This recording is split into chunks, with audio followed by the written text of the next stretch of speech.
Jacques, moments finally here. Yeah, I think there's lots of rumors flying around about the squad and about the injured players, and we got this plot that we take 4 nines and we're gonna get Andre in and stuff like that. And I think one must start and explain it, and will maybe take some time. If there's no injuries, guys, this whole 33 will come back. And the thing about Andre is currently not injured. But in terms of his obvious injury, he trained with us now for 2 sessions. But, so he is still on his way back. How can I put it? And I tried to explain it the other day. Over the 6 years, and I don't want to get too scientific, maar ek dink ek moet dit verduidelik, want anders gaan daar rumors bly. So let's say a player X who plays in a position, fly off, loose forward. We've got 6 years of data. What he needs to do during a week to give us an opportunity to win on Saturday. And that might be metrics like how many kilometers he's covered, how much high speed running has he done. High speed running is above 5 to 6 meters per second. How many acceleration and decelerations he needs to perform during a week to get him ready to perform physically on Saturday. And I think if you look at Andre currently, he is probably at about 20-25%. He's only done 2 sessions with us. He done 1 attack session and 1 defense session with us. And it's almost like, I don't know who of you are runners, but it's almost, okay, it's almost like I'm saying you need to run a comrades in 3 weeks. But listen, you only start 3 weeks before that, and you have to perform in that comrades, and you can only train 10 Ks a week. Will you make it? You might make it. You might walk and make it. Yes, but it will be luck. You get what I'm saying? That's why I say Andre is, the other 2 guys are injured. Luke is injured, he's got an injury, and he is still in the process of recovering from the injury. Then if he's recovered from the injury, then he'll go into, okay, return to play. Andre is recovered from the injury. He's now in return to play. But we can press him now and make him do 100% of, he's probably doing 20-25% of what a guy like Mani or Gaza is currently doing during a week, and then they play a test match. He's currently operating at about 25, 30, maybe 50% at most. We can push him to 80, but I promise you, the risk of us then losing him in the next 3 to 4 weeks, it will be 80%, 90%. So it's a numbers game. Ek hoop ek kom nooit so deur nie. Jacques, can you, I think 21st of August is the World Rugby deadline for when you actually have to find your final squad submission. So can you confirm that World Rugby, that it has been officially submitted to World Rugby, the squad? And if it is the 21st of August, would you have preferred, given these injury concerns, to be able to delay naming your squad? No. We haven't given it in because it only should be in on the 21st. And I'm not sure if the other teams have given it in because we are all playing warm-up games. And I promise you, we probably will lose. I'm going to say sure, but I mean, history tells you that we normally lose a player or 2 due to injury. And the injury won't be, let's say a guy rolls his ankle. Cheslin got injured in the quarterfinal in 2019. We didn't exclude him then because his prognosis was, listen, he'll be ready in the next game. But it's when a guy sustains an injury where, let's say, he's going to be 28 days out, that's 4 weeks. Yeah, then you must make a tough call. If it's beginning of the World Cup, like you can maybe say, listen, let's keep this guy here, but that's a tough decision that you will then have to make. But if a guy, if it's a short-term one, not a problem. If it becomes like 4 weeks and it's in the first game, you might have that guy for the semi-final, and you might decide to keep the guy. But if it's, let's say, if it's a 4-week injury and that guy's only then going to return to the World Cup final, if we make it to the World Cup final, then yes, it will be a tough one. To rather, because you think and where we learned these lessons was 2011. 2011, we had the 27 World Cup winning squad. At some stages, there was only 17 training. This guy had the injury, that guy injury, this guy can't train Monday, can't train Tuesday, he does 1 training session at captains and then he goes and play. And that didn't work for us back then. To what extent are you bound by your 9-10-14 splits? In other words, if you lose a forward, could you, or do you entertain the idea of getting it back? Yeah, no, definitely. Definitely, we can do that. I think if you think about the only guys that we didn't take, who's available with the backs? If you think about it, it's Herschel, it's Andre, and Lucanio. If you think now, out of the 42, there's 3 backs that we can select. Out of the guys that has worked with us. Yes, we can go further than that, but then it will be a guy that hasn't been part of us for a while. So obviously, if there's a forward getting injured now, and we feel we're covered in that position, let's say we lose a prop now, we won't bring it back in. It will be suicidal. We only have 5 props. If we lose a hooker now, we won't bring it back in. We only have 3 hookers. It will be suicidal. But when we lose a loose forward or we lose a lock, we might, because I think we've got 5 locks. If you think about JK, RG, we've got Marvin Ori, then we have Jeben, and we've got Sous, and then you have Peter Steff has played for us lock before. Yes, you can flow. We threw Dwayne in at 4 lock against France, I think, when we got all the cards. So there's options there. So if we lose a lock, we feel that there's a lot of versatility within the loose forward lock division that we might bring in. We can bring in a back. Yeah.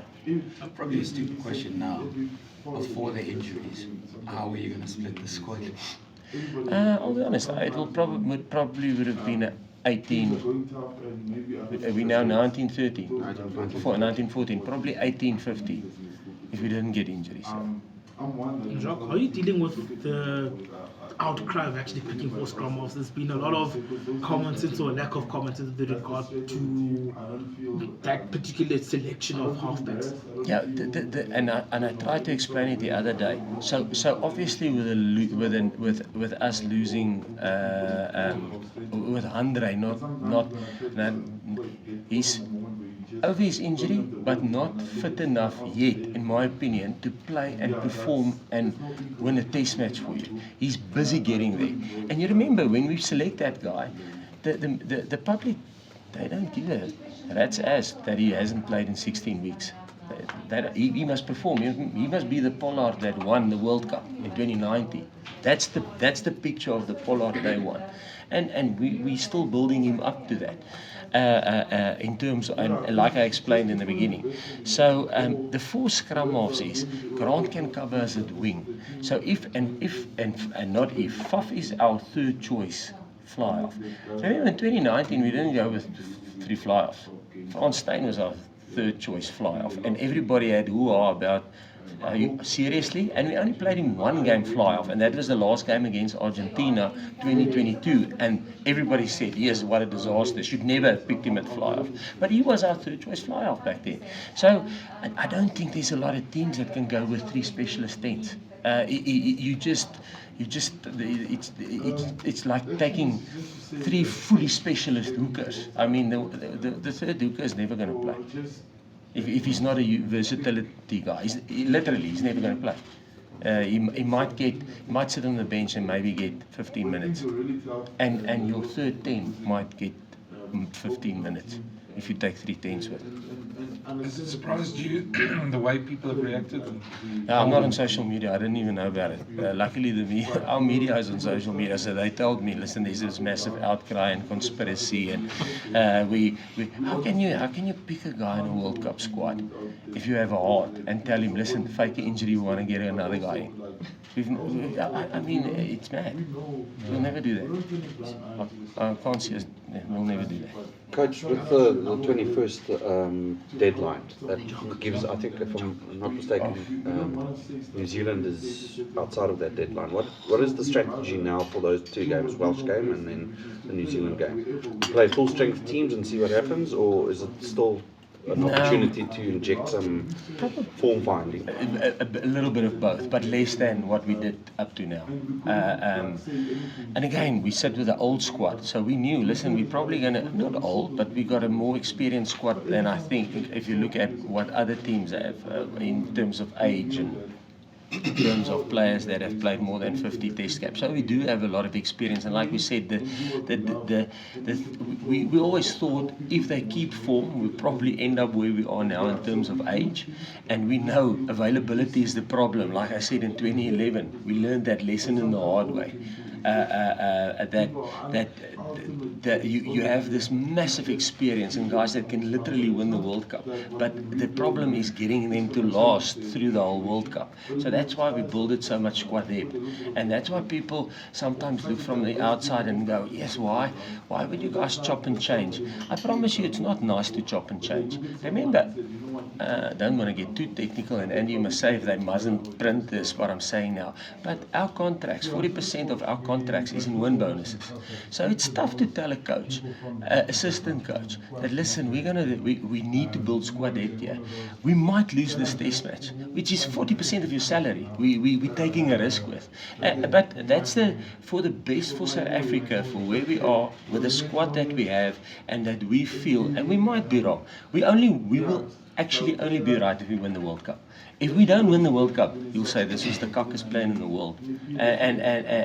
But that is the reality. That's what we decided. Listen, this is the best way that we think we will be able to win a World Cup.